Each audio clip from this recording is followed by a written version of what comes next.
A very good afternoon, Mr. Lawrence Wong, Minister for National Development and Second Minister for Finance, Singapore, Ambassador Gopinath Pillai, Chairman, Institute of South Asian Studies, NUS, and Ambassador at Large, Singapore's Ministry of Foreign Affairs, Professor C. Rajamohan, Director, Institute of South Asian Studies, NUS, Your Excellencies, ladies and gentlemen.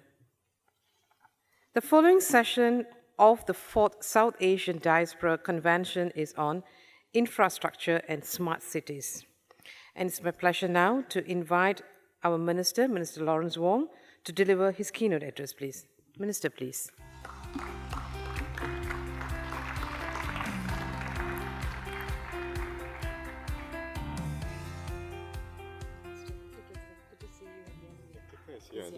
All right, thank you. Ambassador Gopinath Pillai, Chairman of the Institute of South Asian Studies, Excellencies and distinguished guests, ladies and gentlemen. I'm very happy to join you today for the 4th South Asian Diaspora Convention. And once again, let me extend a warm welcome to our distinguished guests and delegates from overseas as well. And I understand that you have had a fruitful convention so far, and I hope I can add something useful to your conversations today. The organizers have asked me to share some words on infrastructure and smart cities. I think before I do so, I should highlight, and I think we all recognize, that we are operating in a more challenging and volatile global environment today. We are in the midst of geopolitical tensions. The pace of globalization is already slowing. There are concerns that it may even be reversing. We are seeing signs of bifurcation in supply chains and technologies, all of which means that global growth in the global economy is likely to be slower for a longer period of time. But notwithstanding this more somber outlook and the dark clouds over the horizon, the silver lining is that Asia is still a growing region, and we remain one of the fastest, if not the fastest growing regions in the world. So there is plenty of development potential and opportunities, and infrastructure is indeed a promising area of growth. Asia now invests about 900 billion every year in infrastructure. To maintain the region's growth momentum, Asia will need about $1.7 trillion of investments in infrastructure every year from now to 2030. And that's nearly double the amount of infrastructure investments we put in today. The reason why we need this step up in infrastructure is largely due to Asia's rapid urbanization, and a lot of this is in fact happening in South Asia. If you look at South Asia's 5 largest countries, Bangladesh, India, Nepal, Pakistan, and Sri Lanka, today about 34% of them, of their populations, that's about 600 million people, live in urban areas. The United Nations estimates that this will rise to more than 800 million by 2030. So 200 million movement into urban areas within about 10 years. That's quite a large scale of urbanization. And while this is a positive development on the economic front, it will put significant strains on existing infrastructure. And so regional governments cannot afford to stand still.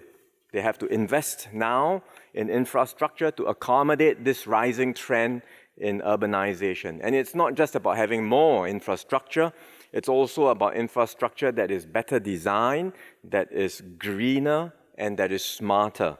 So this idea of smart cities is no longer just a slogan, it's not even a good to have, it's really an imperative. It's essential for both national and global sustainable development. And that's the attitude we take in Singapore. Of course, we are quite unique because we are small, open, we are a city-state, just 700 square kilometers of land with no natural resources. So we are acutely aware of the vulnerabilities we face in an uncertain world. And that's why we are always looking ahead and putting in place long-term plans to optimize our land use and to make sure that our urban infrastructure is first class and up to date. And that's how we can anchor more investments, create more jobs for Singaporeans, and also provide a good living environment for our people. So today I'll share with you some broad initiatives of what we are doing on the infrastructure and smart cities front. Right. First of all, how we are doing everything we can to harness technology to build our future city.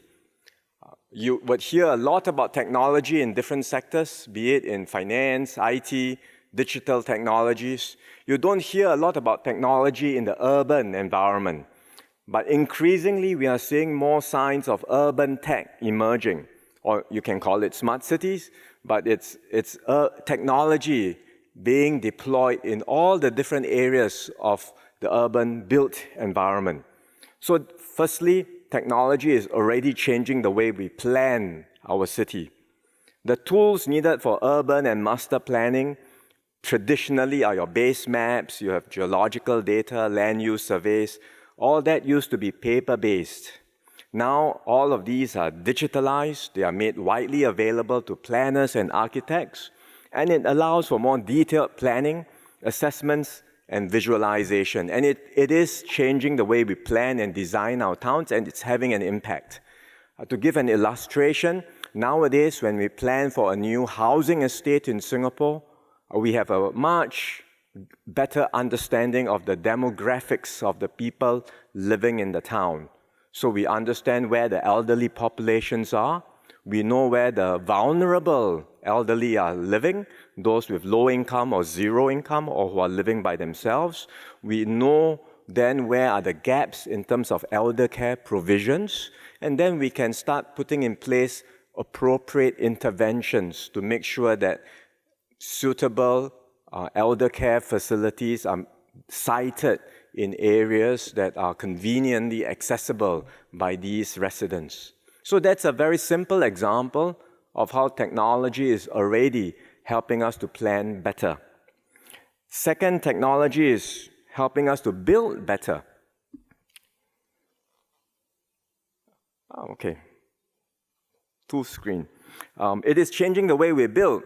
Right? The traditional methods of construction tend to be very labor-intensive, low in productivity, but increasingly we are seeing more advanced prefab, precast, what we call design for manufacturing and assembly. In other words, like what you see here, lots of the construction is done almost like a manufacturing line, off-site, and then it is brought into site and then assembled, almost like a Lego building block, right? It's a different method of construction.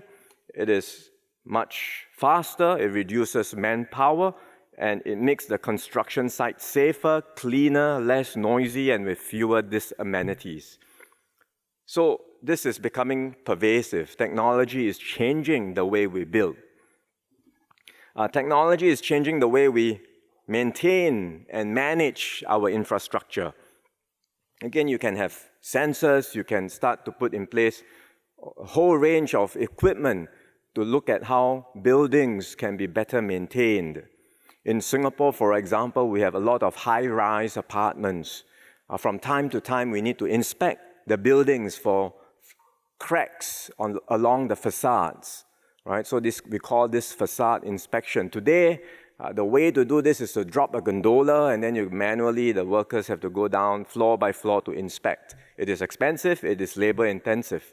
We are starting to use drones so that the drones can take images, and then with some form of a machine learning or AI algorithm, you can, through the images, start to do predictive maintenance.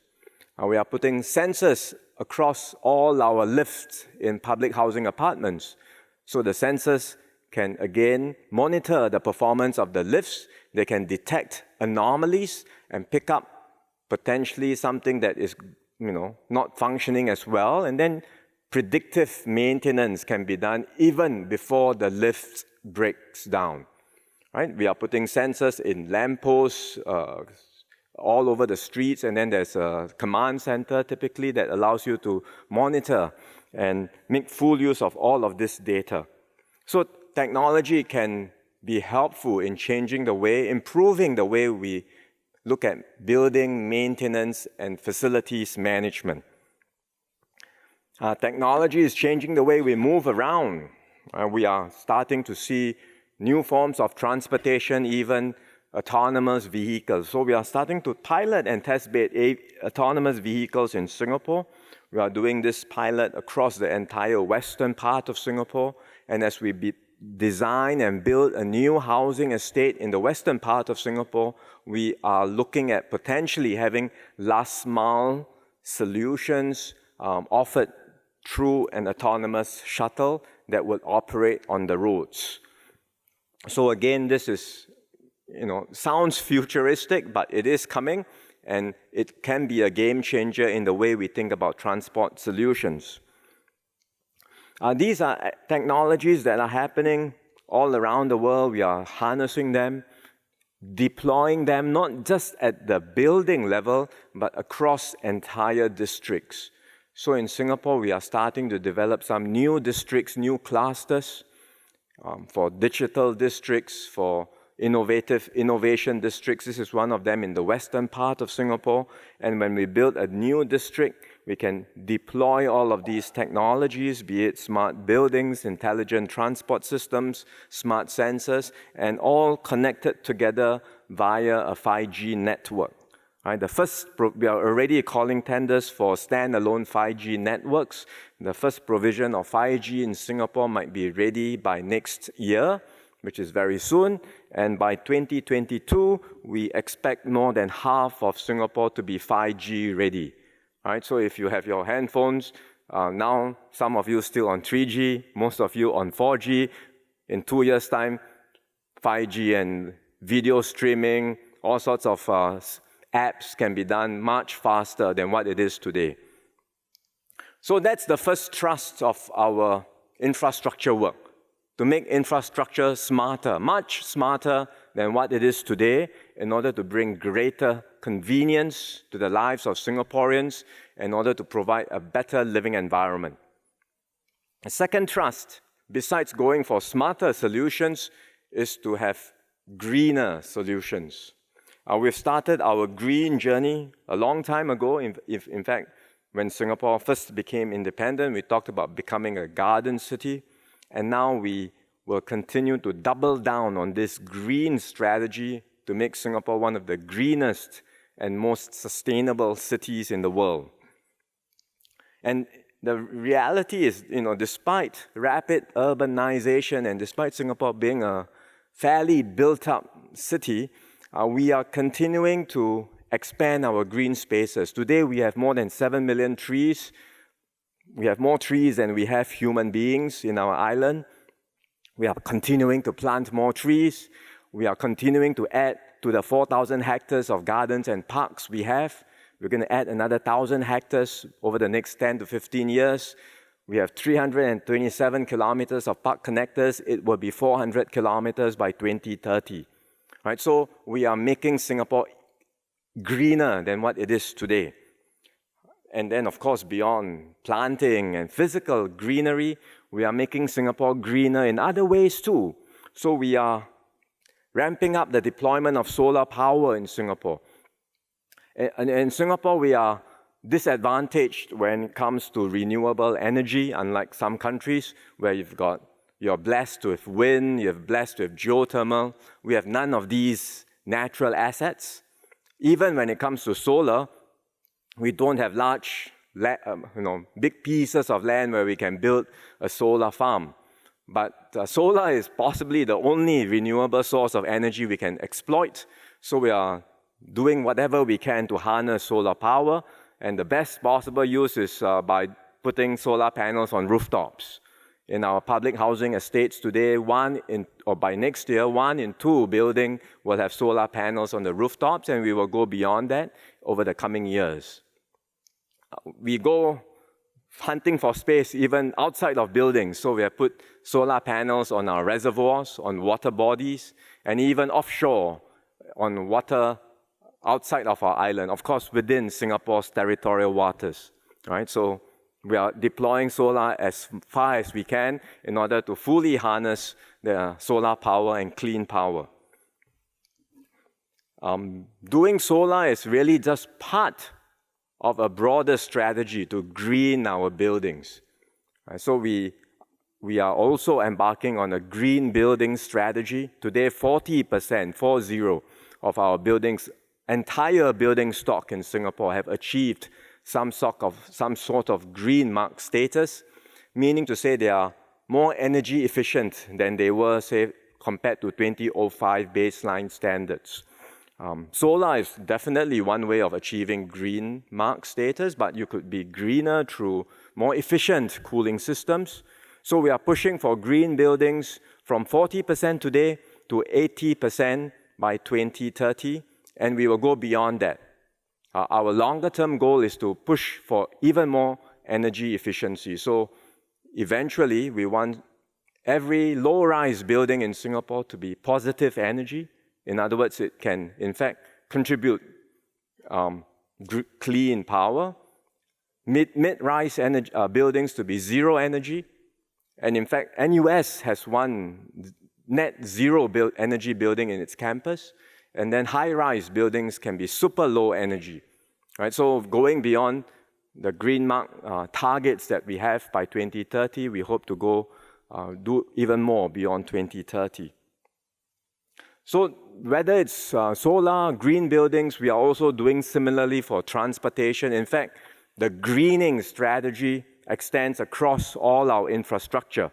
And overall, we have targets that we've committed as a country. Under the Paris Agreement, we are going to achieve peak carbon emissions by 2030. We are going to reduce our emissions intensity by 36%, all this by 2030, and we are on track to achieving these goals. But we are going beyond this. This is not good enough.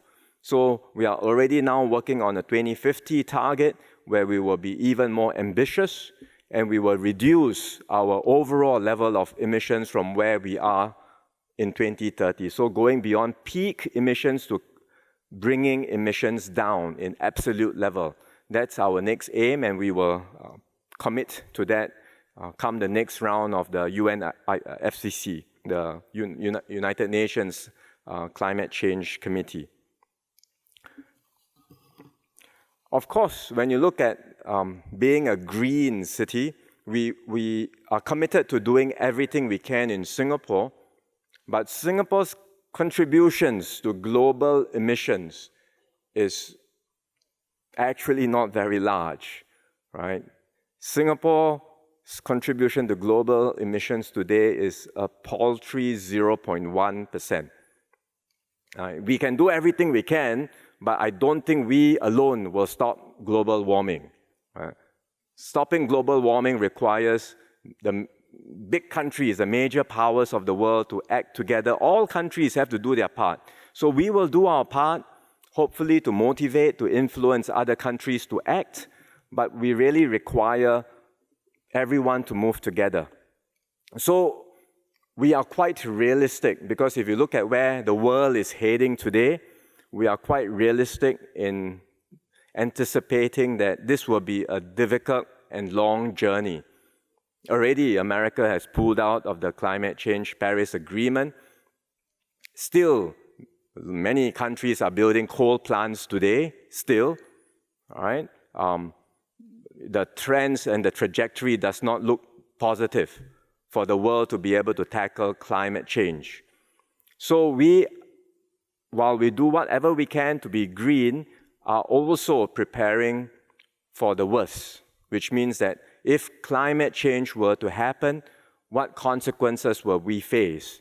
And the one consequence that will have an impact on Singapore is rising sea levels, because we are small, we are low-lying, and we are surrounded by water. So this chart shows you some of the potential consequences. The red areas are the areas in Singapore that is not more than 4 meters above sea level. And you may say, wow, 4 meters above sea level sounds like very high. What's there to be afraid of? Well, even today, during a high tide, the sea levels can rise to about 2 meters above sea level already. If you look at the UN projections under various scenarios of global warming, sea levels may rise by 1 to 2 meters, in the coming decades. And these are all, the wide range of projections, but none of them have taken into account the possibility of global warming happening at a much faster rate, Antarctic ice sheets melting, potentially causing sea levels to rise higher and sooner. Right? So we think that we have to be prepared and we have to protect ourselves. Right? And the potential areas are, shown. There's not much of a high point in Singapore. You can't run to mountains. There's Bukit Timah Hill in the center, but it's not very high. So we have to protect our coastal areas. What can we do? This is one example of a project that we are working with the Dutch now. It's called a polder. A polder is simply a low-lying land. It's land that you reclaim, but it's below sea level. And you protect that land, that's what you see, the polder, and you protect that land with sea dikes and sea walls, right, to keep the waters out. And then you have pumping stations as well in order to pump waters out. Right? So it's really building a series of reclamation plus sea walls that can protect yourself. The Dutch are experts at this, so we are working on this project with a Dutch company, and potentially we have to do a lot more of this, especially around the areas which I highlighted earlier in red, which are vulnerable areas, and then there will have to be a series of polders, sea walls, and pumping stations to protect ourselves. So we are seriously looking at plans. In fact, we have the plans ready, and we will be investing in infrastructure in the whole area of coastal protection measures to make sure that these are ready as early as 2050, right? 2050 is not a long time from now, it's just 30 years from now. And you need that kind of a time frame to start today in order to be ready by then.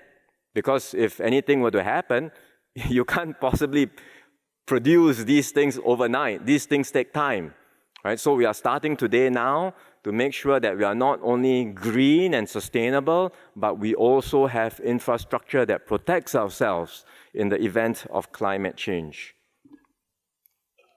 So there's lots to do. Within Singapore, we have plans laid out, not just for the short term, but over a series of years and even decades. But certainly, we also look forward to collaboration within the region. And there's a lot that's happening in the region as well. India, for example, has launched its Smart City Challenge. I visited India earlier this year. I met with the minister in charge of the Smart Cities program. They have 100 cities that have been kick-started for their smart city transformation. And I understand it's looking at now Smart City 2.0 in India to roll out to all 4,000 cities in the country, where under this program, India is expected to expand housing for all and to build better infrastructure. Another platform for collaboration is within Southeast Asia in ASEAN. We have rolled out an ASEAN Smart Cities Network for 26 smart cities from across the Southeast Asian countries. So far, we have seen quite good progress. The 26 pilot cities under ASEAN are working towards the implementation of various city-specific action plans, many of which are focused on environmental sustainability as well, waste management, safety and security, as well as urban mobility. In collaborating with all of these different regional initiatives, we think Singapore can play a useful role as a financing and infrastructure hub for the region. Many countries talk about doing smart city and infrastructure projects, but very often it is the implementation of these projects that is a bottleneck. You have plans, but you can't get it implemented. And the reason why the projects can't get implemented very often is that they are not properly structured, they are not bankable, and you can't get financing for the projects. In Singapore, we have a whole spectrum of expertise around project advisory, project consultancy, structuring of projects, and then financing of these projects, both through our commercial banks, as well as through the multilateral development banks that are based in Singapore. So we think we can play a useful role as a financing and infrastructure hub, working with partners to structure projects, have them financed, and then implemented in the respective countries all over Asia. Of course, we are also putting in more resources for research and development in urban solutions, greener and smarter urban solutions. And we welcome collaborations with international partners on these R&D projects as well. At the end of the day, no city is alike, and there is no one-size-fits-all solution. Cities differ in their stages of economic development. They have differing characteristics, and that means different implications for infrastructure and technology solutions. But regardless of what each city does, what's important is that we across the region and between the public and private sectors continue collaborating and exchanging notes as we embark on our smart city journey together. And if we can work hand in hand, we have a better chance of innovating to build better, greener, and more sustainable cities that would endure for generations, that would tackle some of humanity's biggest challenges, and also serve as an inspiration for the world. Thank you very much.